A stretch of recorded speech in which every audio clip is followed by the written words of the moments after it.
अंतर्राष्ट्रीय सीमा पर बीएसएफ को मिली बड़ी सफलता। रामगढ़ सेक्टर में मार गिराया पाकिस्तानी घुसपैठिया। 4 किलो संदिग्ध नशीले पदार्थ, पाकिस्तानी करेंसी बरामद।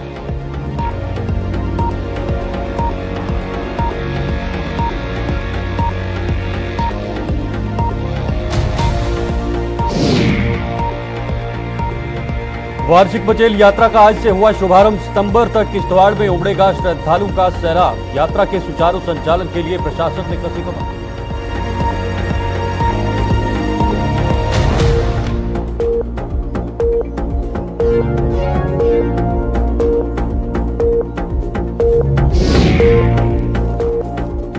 तरनाहा पुल क्षतिग्रस्त होने से घाटे में व्यापारी। नेशनल हाईवे अथॉरिटी के खिलाफ किया प्रदर्शन। जिम्मेदारी तय न होने पर प्रशासन से मांगा जवाब।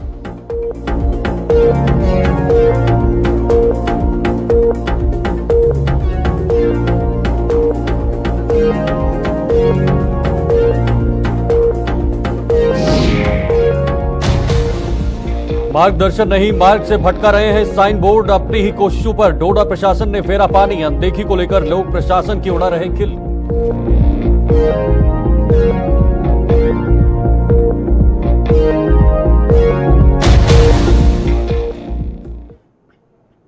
नमस्कार, गुलिस्तान न्यूज देख रहे हैं आप और जम्मू कश्मीर के इस खास बुलेटिन के साथ मैं शीतल शर्मा। सुरक्षा बलों ने एक बार फिर पाकिस्तान के नापाक मंसूबों को नाकाम बना दिया है। उन्होंने नशा तस्करी का भंडाफोड़ करते हुए एक अंतर्राष्ट्रीय सीमा पर एक पाकिस्तानी तस्कर को मार गिराया है। इस तस्कर ने साबा जिले के रामगढ़ सेक्टर से नशीले पदार्थ की तस्करी करने का प्रयास किया, लेकिन वहां तैनात बीएसएफ के सतर्क जवानों ने उसके इरादों पर पानी फेर दिया है। बीएसएफ के आईजी विजय थपियाल के मुताबिक इलाके की तलाशी के दौरान पाकिस्तानी तस्कर से संदिग्ध नशीले पदार्थों के 4 पैकेट बरामद किए गए, जिनका वजन लगभग 4 किलोग्राम है। तस्कर से 330 रुपए पाकिस्तानी करेंसी भी बरामद की गई है। यह घटना बीती देर रात की है, जब रामगढ़ के एसएमपुर सीमा चौकी पर तैनात बीएसएफ के सतर्क जवानों ने संदिग्ध हलचल देखी। जवानों के बार बार ललकारने पर भी जब यह घुसपैठिया नहीं रुका तो जवानों ने इसे वहीं पर ढेर कर दिया है। बीती रात को लगभग 10:15 बजे बीएसएफ के ट्रूप्स बॉर्डर पे तैनात थे। उन्होंने एक संदिग्ध एक मूवमेंट को देखा। उस संदिग्ध जो मूवमेंट था, पाकिस्तानी स्मगलर को न्यूट्रलाइज किया गया और वहाँ पे जो रिकवरी हुई है लगभग 4 केजी नारकोटिक्स ड्रग्स मिले हैं। इसके अलावा 330 रुपये पाकिस्तानी करेंसी भी प्राप्त हुई है।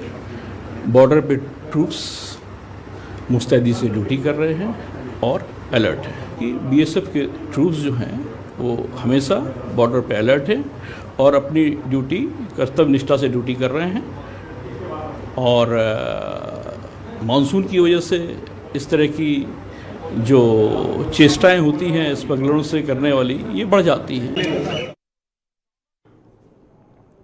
वार्षिक मचेल यात्रा आज से शुरू हो गई है। यात्रा के सुचारू संचालन के लिए किश्तवाड़ प्रशासन से सभी तैयारियां कर ली हैं। आज सुबह जम्मू के डिविजनल कमिश्नर किश्तवाड़ पहुंचे और वहां से हवाई मार्ग से मचेल माता के पवित्र दरबार के लिए रवाना हो गए हैं। यात्रा के लिए श्रद्धालु भी किश्तवाड़ पहुंच रहे हैं और कुछ महीनों तक किश्तवाड़ सहित यात्रा मार्ग और पवित्र दरबार परिसर में बेहद रौनक उमड़ने जा रही है। आज शुरू हुई यह यात्रा 5 सितंबर को संपन्न होने जा रही है और कहीं ना कहीं आप तस्वीरों के माध्यम से भी देख सकते हैं, वहां पर अक्सर हर साल जो जाने वाली यात्रा है वहां पर कितने श्रद्धालु जो हैं वहां पर पहुंचते हैं, कितना जन सैलाब उमड़ता है। और इस श्रद्धा और आस्था के देखा जाए तो कहीं ना कहीं दूर दूर से वहां पर लोग पहुंचते हैं और वहां पर दर्शन करते हैं। काफी दूर ये किश्तवाड़ के एक छोटे से गांव जो है वहां पर मचेल, वहां पर ये मंदिर स्थित है, मचेल माता, जिसे चंडी माता के नाम से भी जाना जाता है। और दूर दूर से लोग अपनी मन्नतों को लेकर वहां पर पहुंचते हैं और वहां पर खास तौर पर अगस्त का महीना देखा जाए या सितंबर का महीना देखा जाए तो इसमें काफी ज्यादा श्रद्धालु वहां पर पहुंचते हैं, चाहे फिर वो हवाई मार्ग हो या फिर वहां पर पैदल चलने वाला रास्ता हो। फिलहाल आज से कपाट खोल दिए हैं और यात्रा भी शुरू हो गई है। और इसमें कहीं ना कहीं आज सुबह जम्मू के डिविजनल कमिश्नर भी किश्तवाड़ पहुंचे और वहां से हवाई मार्ग से मचेल माता के पवित्र दरबार के लिए रवाना भी हो गए हैं। हमारे साथ अधिक जानकारी के लिए हमारे सहयोगी अजय शान इस वक्त किश्तवाड़ से जुड़ चुके हैं। अजय जी, आज मंदिर जो है वो खुल चुका है और यात्रा भी शुरू हो गई है, तो किस तरह का वहां पर श्रद्धालुओं का जनसैलाब उमड़ने वाला है? देखिए, ये जो यात्रा है आज शुरू हो गई है। एक प्रथा के चलते 15 जुलाई को माता चंडी के जो दरबार है मचेल में, उसके किवाड़ बंद कर दिए थे और वो किवाड़ भी आज श्रद्धालुओं के लिए खोल दिए गए हैं। वहां पर हवन चल रहा है जिसमें प्रशासन के आला अधिकारी चाहे जिला के हों या संभाग के हों वो शामिल है। श्रद्धालु जो हेलीकॉप्टर से हो या पैदल मार्ग से हो वहां पहुंचना शुरू हो गए हैं। तो एक जमावड़ा यात्राओं का जगह जगह हम देख रहे हैं।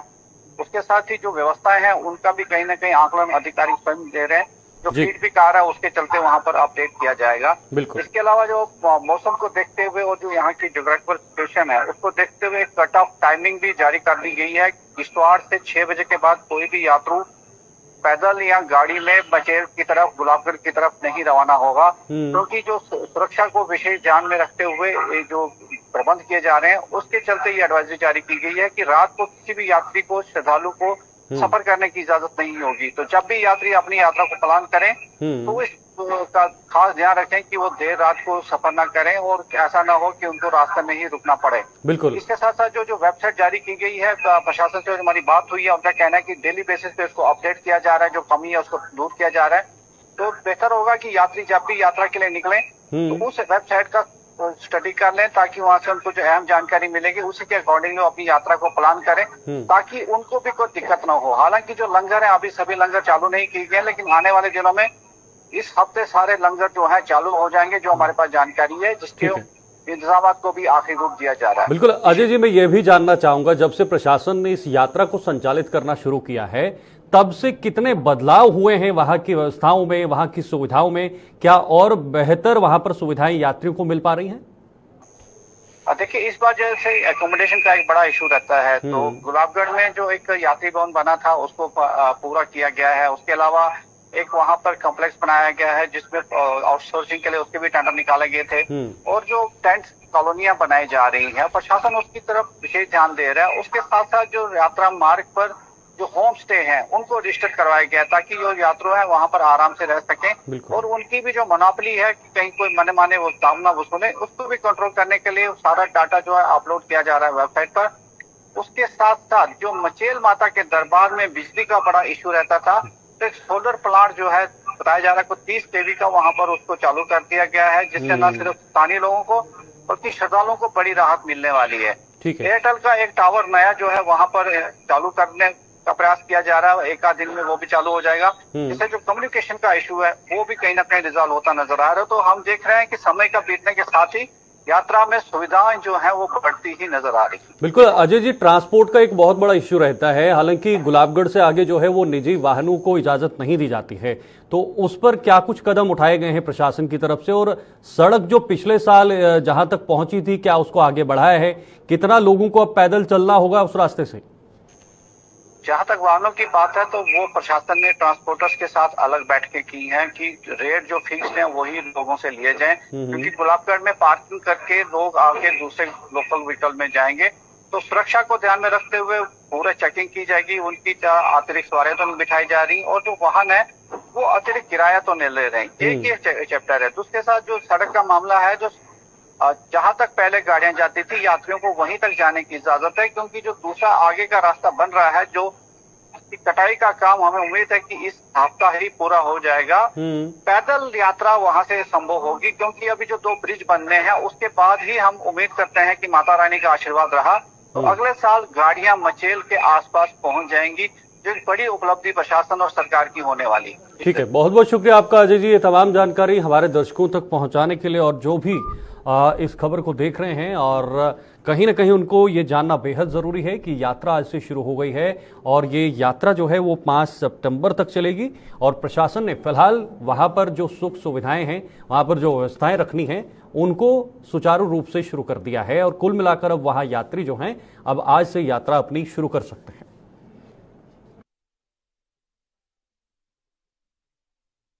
इधर पठानकोट हाईवे पर कठवा में तरनाह नाले पर बना पुल क्षतिग्रस्त होने से कठवा के व्यापारी वर्ग को बेहद नुकसान सहना पड़ रहा है। कठवा, दयाला चक और चटवाल के व्यापारिक संगठनों ने आज नेशनल हाईवे अथॉरिटी और कठवा प्रशासन के खिलाफ प्रदर्शन किया है और साथ ही प्रदर्शन करते हुए आरोप लगाया कि आज इतने दिन बीतने के बावजूद भी इस लापरवाही के प्रति न तो कोई बयान दिया गया है और न ही अभी तक किसी पर जिम्मेदारी तय की गई है। और क्या कहना था इन व्यापारियों का, इस पर हम जानकारी लेंगे, लेकिन उससे पहले आपको बताते हैं जम्मू पठानकोट हाईवे पर जो कठवा में तरनाह नाले पर एक पुल जो बना हुआ है वो क्षतिग्रस्त हुआ है और उससे कठवा के व्यापारी वर्ग को बेहद नुकसान जो है वो सहना पड़ रहा है। फिलहाल हमारे साथ अधिक जानकारी के लिए इस वक्त रंजीव जुड़ गए हैं हमारे साथ और रंजीव से पूरी जानकारी लेते हैं। रंजीव, ये जो पुल है जो क्षतिग्रस्त हुआ है उससे लोगों को या फिर जो व्यापारी वहां पर हैं उनको काफी नुकसान हो रहा है। शीतल, मैं आपको बताऊं तो व्यापारिक अब के टूटने के बाद यहाँ पे ट्रैफिक जो है वो रुका, लेकिन चढ़वाल और दयाला चक में एक बड़े व्यापारिक केंद्र थे। यहाँ के व्यापारी संगठन कल शाम को यहाँ पर नेशनल हाईवे अथॉरिटी और जिला प्रशासन के खिलाफ जोरदार नारेबाजी की, प्रदर्शन किया और इनकी साफ तौर पर मांग थी कि 8 दिन से ऊपर हो गया है इस पुल को टूटे हुए, लेकिन अभी तक ना तो वैकल्पिक मार्ग दिख रहा है लोगों को और लोग अपने तरीके से बीच खड्ड के बीच से होकर नाला पार करने का जोखिम उठा रहे हैं, लेकिन इनको पूछने वाला कोई नहीं है। लेकिन इसके चलते शीतल मैं आप बताऊं कि व्यापारिक संगठनों ने कहा है कि उनका धंधा जो है वो पूरी तरह चौपट हो चुका है और अभी तक किसी की जिम्मेवारी जो है नेशनल हाईवे अथॉरिटी ने तय नहीं की है, जिसके चलते यहाँ पर ना तो इसकी जो मुरम्मत है उसका काम शुरू हुआ है। अभी कल ही अप्रूवल जो है उन कंपनी को मिला है इसकी रिपेयर का और अभी का तक काम जो है वो शुरू नहीं हो चुका है। बिल्कुल रंजीव, इसमें यह भी बात जो सबसे महत्वपूर्ण है, एक तरफ अमरनाथ यात्रा भी चल रही है और कहीं ना कहीं आम लोग जो वहाँ के स्थानीय लोग हैं उनको भी दिक्कतें उठानी पड़ रही हैं, तो इतना देर से ये कार्रवाई होना सवाल भी खड़े करता है।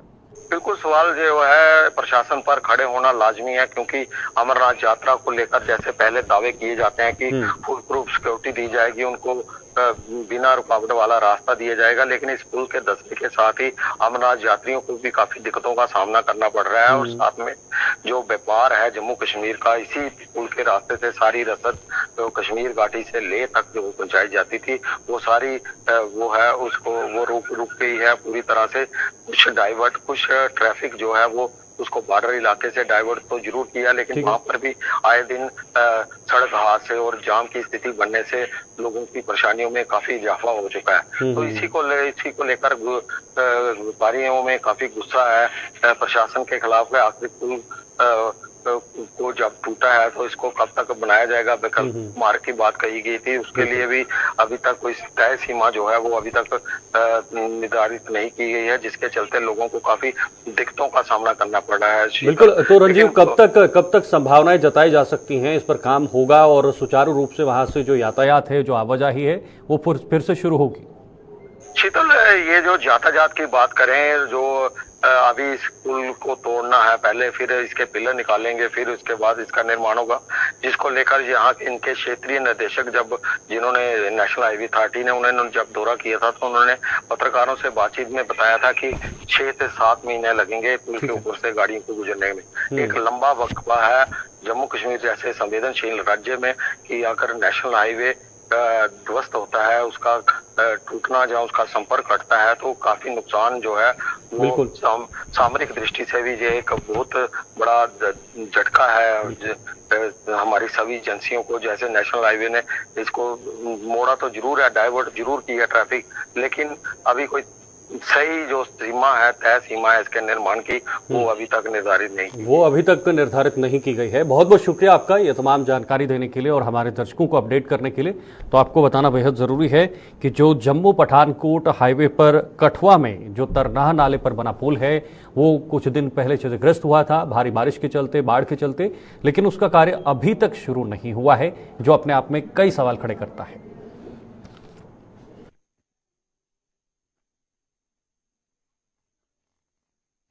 आगे बढ़ते हैं। डोडा में लोगों की सुविधा के लिए लगाए गए साइन बोर्ड उनका मार्गदर्शन करने के बजाय उन्हें मार्ग से भटकाने में कोई कसर नहीं छोड़ रहे हैं। प्रशासन ने यह साइन बोर्ड लगाकर भले ही लोगों को अनुशासित करने का प्रयास भी किया था, लेकिन इसकी उन कोशिशों पर पानी फिर चुका है। ये साइन बोर्ड अब कोई मायने नहीं रखते हैं और लोग भी इस अनदेखी को लेकर अधिकारियों की खिल्ली उड़ा रहे हैं। तो जो तस्वीरें आप देख रहे हैं ये डोडा की तस्वीरें हैं और ये तस्वीरें अपने आप में प्रशासन पर ही उल्टा सवाल खड़े कर रहे हैं और प्रशासन ने ही इन साइन बोर्ड को सड़कों के किनारे वहां पर लगाया गया है, लेकिन ये साइन बोर्ड मार्गदर्शन नहीं बल्कि उल्टे रास्ते पर चलने को मजबूर कर देते हैं। और कुल मिलाकर अब ये सवाल खड़े होते हैं, डोडा में जो लोगों की सुविधा के लिए साइन बोर्ड लगाए गए हैं उनका मार्गदर्शन करने के बजाय उन्हें भटकाने का उस पर जो सिंबल हैं वो लगाए गए हैं। प्रशासन ने यह साइन बोर्ड लगाकर भले ही लोगों को अनुशासित करने का प्रयास किया हो, एक कोशिश की हो, लेकिन वो कोशिश पूरी तरह से जो है वो विफल दिखाई दे रही है, नाकाम दिखाई दे रही है। और कहीं ना कहीं ये साइन बोर्ड अब कोई मायने नहीं रखते हैं और लोग भी इस अनदेखी को लेकर प्रशासन के अधिकारियों की खिल्ली उड़ा रहे हैं और साथ ही साथ वहां पर सवाल भी खड़े कर रहे हैं। फिलहाल इस खबर पर पूरी जानकारी लेंगे, पूरी अपडेट लेंगे। हमारे साथ इस वक्त वसीम जुड़े हैं डोडा से। वसीम, ये जो साइन बोर्ड लगे हुए हैं ये प्रशासन ने किस तरह से लगाए हैं और क्या किस तरह के सिंबल इस पर दिखाए गए हैं, थोड़ा ये समझाइए पहले। देखिए, ये कुछ बरस पहले जो है साइन बोर्ड पूरे शहर के अंदर लगाए गए थे। अगर हम पूरे टाउन की बात करें, खास करके टाउन के अंदर लगाए गए थे, स्कूल्स के बाहर, कॉलेज के बाहर, और ये भी बताया गया था मेडिकल कॉलेज के लिए कौन सा रास्ता, यानी कि पूरा एड्रेस दिया गया था मेडिकल कॉलेज के लिए कौन सा रास्ता जो है जाता है। और आज की डेट में आप देख सकते हैं इन साइन बोर्ड्स का किस तरह का हाल बन चुका है। यहाँ के मकामी लोग ये बता रहे हैं कि अगर ये साइन बोर्ड लगाए गए थे तो मेंटेन क्यों नहीं किए गए हैं, और बड़ी बात इसमें यह है कि कितने पैसे इस पे खर्चे गए थे। और तब जो है तब की जिला एडमिनिस्ट्रेशन जब थी वो बताती थी कि स्मार्ट सिटी के तहत हमने ये लगाए, यानी कि स्मार्ट सिटी के बहुत बड़े बड़े नारे दिए गए थे। आज अब देख रहे हैं कि यहीं के लोग जो है सवाल उठा रहे हैं। अगर शहर की खूबसूरती के लिए कदम उठाए गए तो जमीनी सतह पे ये साफ तौर पे दिख रहा है कि किस तरह के हालात बन चुके हैं। ये आरएनबी महकमे ने लगाए हैं और आरएनबी महकमे पे कई सारे सवाल उठ रहे हैं। शहर के अंदर किस तरह के हालात हैं और ब्लैक टॉपिंग की शहर के अंदर बहुत ज्यादा जरूरत है। हाल ही में हमने 1 से 2 स्टोरियां की थी, लोगों से जानकारी ली थी लोग क्या चाहते हैं। मगर शहर के अंदर आप देखेंगे जब भी बारिश वगैरह होती है ब्लैक टॉपिंग की बहुत ज्यादा जरूरत है। खासकर टाउन की मैं बात करूं, आप ड्रेनेज सिस्टम देखेंगे कितना गंदा ड्रेनेज सिस्टम है, उस पर कई सारे सवाल उठा रहे हैं। यानी कि आरएनबी महकमा डोडा के अंदर जमीनी सतह पे टोटल फेल दिखता हुआ नजर आ रहा है। जी बिल्कुल वसीम, ये जो बुनियादी चीजें हैं ये वहां पर नहीं हो पा रही हैं, तो कुल मिलाकर हम विकास की क्या तस्वीर डोडा में देख सकते हैं? क्या बाकी चीजों में वहां पर विकास किया गया होगा? देखिए, मैं इस चीज से बड़ा काफी ज्यादा खुद ही परेशान हूँ। जब इलाकों के अंदर हम जाते हैं, रास्तों के हालात हम देखते हैं, इस शहर के अंदर आप देख रहे हैं कि जहाँ पे एडमिनिस्ट्रेशन की पूरी नजर रखी जाती है, ये एडमिनिस्ट्रेशन खुद इन सिचुएशन को मॉनिटर करती है। तो इस शहर के अंदर हालात हैं और शहर के अंदर इस तरह की तस्वीरें, जिस तरह से आपने बताया कि कहाँ पे लगाए, पूरे टाउन के अंदर लगाए हैं साइन बोर्ड, स्कूल्स के बाहर है। और खास करके अगर स्कूल के बाहर इस तरह की तस्वीरें होंगी तो बच्चों पे किस तरह का वो असर पड़ता हुआ नजर आएगा। यानी कि बच्चे क्या समझेंगे इस चीज को, महकमा कितना अच्छा काम कर रहा है। वहीं पे आप देखेंगे कि बच्चे इस पे बनाए गए हैं जो साइन बोर्ड है या बाकी सारी चीजें बनाई गई हैं, कंसर्न महकमा इस पे कोई भी तवज्जो नहीं दे रहा है। कोई भी शहर के अंदर कोई भी बड़ा काम कंसर्न महकमे ने नहीं किया। और फिर से बताऊं कि जब जिला एडमिनिस्ट्रेशन तब की थी जब ये लगाए गए थे तो उनसे पूछताछ होनी चाहिए थी कितना पैसा इस पे खर्चा गया है, कितने ये बोर्ड शहर के अंदर लगाए गए हैं, और ये भी देखना चाहिए कि अगर ये लगाए गए तो मेंटेन क्यों नहीं किए गए हैं। और ये भी उनसे पूछना चाहिए जो भी ठेकेदार थे या जिन लोगों ने लगाए थे, अगर कंसर्न महकमा इनको मेंटेन नहीं कर रहा है, क्यों नहीं कर रहा है। मुझे उम्मीद है कि इस खबर के बाद जो है यहाँ की जिला एडमिनिस्ट्रेशन इस पे काम करनी चाहिए और खास करके एलजी एडमिनिस्ट्रेशन देखनी चाहिए। अगर स्मार्ट सिटी का नारा दिया जाता है तो क्या जमीनी सतह के हालात इस तरह के हैं, ये सारी चीजें देखनी चाहिए। और ब्लैक टॉपिक की मैं अगर बताऊं फिर से, कल जिस तरह से बारिश पड़ रही थी, परसों बारिश पड़ रही थी, लोग रास्ते को खुद मेंटेन कर रहे थे और लोगों की तरफ से यही बताया गया कि आने वाले टाइम में अगर रास्ता ठीक नहीं किया जाएगा तो हम अपने जेबों से पैसा निकाल के एडमिनिस्ट्रेशन को देंगे और रास्ता ठीक करवाएंगे। जी बिल्कुल, और हमें भी उम्मीद है कि इस खबर के बाद कहीं ना कहीं प्रशासन में जागरूकता आए और प्रशासन जो लोगों के बीच काम करने हैं वो जो है वहां पर सुचारू रूप से कर सके। बहुत बहुत शुक्रिया आपका वसीम, ये तमाम जानकारी साझा करने के लिए। और ये जो तस्वीरें आपको दिखा रहे हैं ये डोडा सिटी की तस्वीरें हैं, जहां पर ये जो साइन, ये जो सिंबल्स लगाए गए हैं ये सिर्फ और सिर्फ लोगों के लिए लगाए जाते हैं ताकि उनको एक रास्ता दिखाया जाए, उनको एक डायरेक्शन दी जाए, उनको दिशा दी जाए कि कहाँ जाना है। लेकिन ये उल्टे पड़ गए हैं, यानी सवाल जो हैं वो बहुत सारे खड़े हो रहे हैं।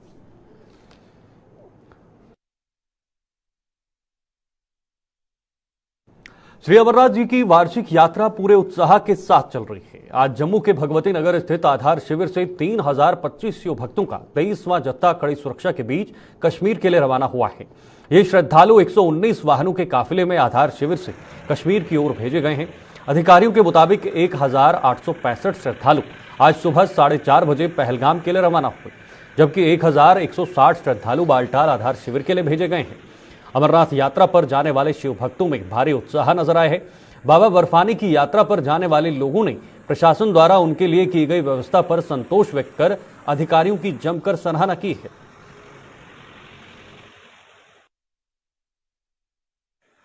और मैं पहले भी यहाँ बाबा की यात्रा में आ चुका हूँ। मेरे को उत्साह है कि जो मांगते हैं वो मिलता है। और इस बार मेरा सबसे पहले मांगने का है जो अपने महन है चंद्रयान 3 वो सक्सेसफुल हो जाए, हमारी वीडियो ने मेहनत रंग लाए और हम चांद पे बिल्कुल सुरक्षित लैंड कर जाएं। ये सबसे पहले मेरी ये मिन्नत है। सिक्योरिटी 1 नंबर है, बिल्कुल 1 नंबर। हमारे जो यहाँ के फौजी भाई हैं उनकी मेहनत देखने लायक है। यहाँ पर सबसे ये कहूँगा कि आओ देखो हमारे फौजी भाई हैं कितनी मेहनत कर रहे हैं, कितनी उनकी एक्टिविटी है यहाँ पे। काफी कुछ सर पहले भी आया हूँ और हर साल आना चाहता हूँ और बार आना चाहता हूँ। बहुत उत्साह है, मन में बहुत उत्साह है, खुशी बहुत ज्यादा है बाबा को लेकर के दर्शन करने आ गए आखिरकार। बहुत अच्छा लग रहा है मुझे, बहुत ज्यादा। अरे देश के लिए मतलब हमारे जवान इतना हर जगह तत्पर है, इसको देखकर बहुत अच्छा खुशी हो रहा है। और इतनी सिक्योरिटी के साथ जा रहे हैं, इससे ज्यादा खुशी की महसूस नहीं हो सकती मुझे। ये पूरी यात्रा बहुत अच्छे से शिद्दत के साथ हो रही है और सब सेफ है, इसमें कोई दिक्कत नहीं है। बहुत अच्छा यात्रा हो रहा है और अरेंजमेंट वगैरह बहुत अच्छा, बहुत ज्यादा अच्छा है। मैं बम्बई से आई हूँ और ये मेरी 11वीं बार है जाने की। एकदम हिम्मत से जा रही हूँ। हिम्मत तो अभी हार गई हूँ लेकिन फिर भी हिम्मत से जा रही हूँ। अभी आगे बोले बाबा की मर्जी, कैसे लेके जाएंगे ऊपर। दुआ यही मांगूंगी कि भाई हमारे देश में सब सुख शांति रहे। जितने भी यात्री हैं सब जा रहे हैं, खुशी खुशी जाए अपने घर, खुशी खुशी आए। तो यही बोलूंगी भाई जो भी जाना है, जिसको भी जाना है अच्छे से जाए। और बैठा है बाबा बुलाने वाला, वो बुलाएगा तो आप जाएंगे। तो वहीं जम्मू पावर डेवलपमेंट कॉर्पोरेशन द्वारा कॉन्ट्रैक्ट पर लाइनमैन की भर्तियां करने और पीडीडी के टेलीवेजरों को नियमित न किए जाने के विरोध में टेलीवेजरों का आंदोलन जारी है।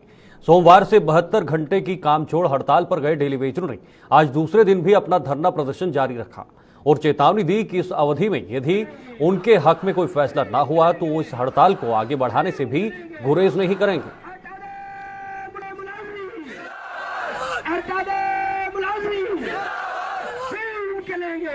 जब तक हम जीते रहेंगे, 60 साल हमने नौकरी करनी है, 60 साल तक हमने लड़ते रहना है। लेकिन मैं तमाम जितने भी हमारे साथी जो daily Vaser PDL TDL Girdhari कर रहे हैं, मैं उनसे ये कहना चाहता हूं कि भाई हमारी तरफ नहीं देखो, यूनियन की तरफ नहीं देखो, अपने बच्चों की तरफ देखो, अपने बच्चे के फ्यूचर की तरफ देखो। और अब सारे तमाम साथी घरों से बाहर निकलें। अब वो नहीं रहा पहले की तरह कि आश्वासन पे आश्वासन, बहुत देर इन्होंने आश्वासन दिए, अब हम पीछे हटने वाले नहीं। ओबीसी वर्ग को आरक्षण न देने के विरोध में all India backward class federation ने आज जम्मू में प्रदर्शन किया है। प्रदर्शन की अगुवाई कर रहे फेडरेशन के प्रदेश अध्यक्ष एफसी सत्या ने केंद्र सरकार पर वादा खिलाफ का आरोप लगाते हुए कहा कि वर्ष 2014 में एक चुनावी जनसभा के दौरान प्रधानमंत्री ने स्वयं स्वीकार किया था कि अनुच्छेद 370 के कारण जम्मू कश्मीर के ओबीसी वर्ग को भारी नुकसान पहुंचा है। लेकिन सत्ता में आने और अनुच्छेद 370 के निरस्त होने के बाद भी उन्होंने ओबीसी वर्ग को आरक्षण नहीं दिया है।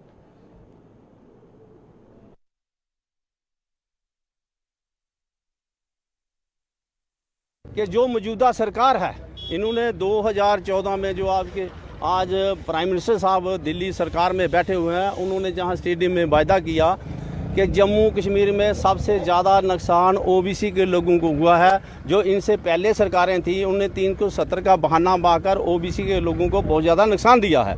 लेकिन हम जब पावर में आएंगे, बीजेपी वालों ने कहा जब हम पावर में आएंगे तो हम ओबीसी की रिजर्वेशन का कोटा पूरा दे देंगे, उनकी मांगों को पूरा करेंगे। अलबत्ता ऐसा हुआ नहीं है।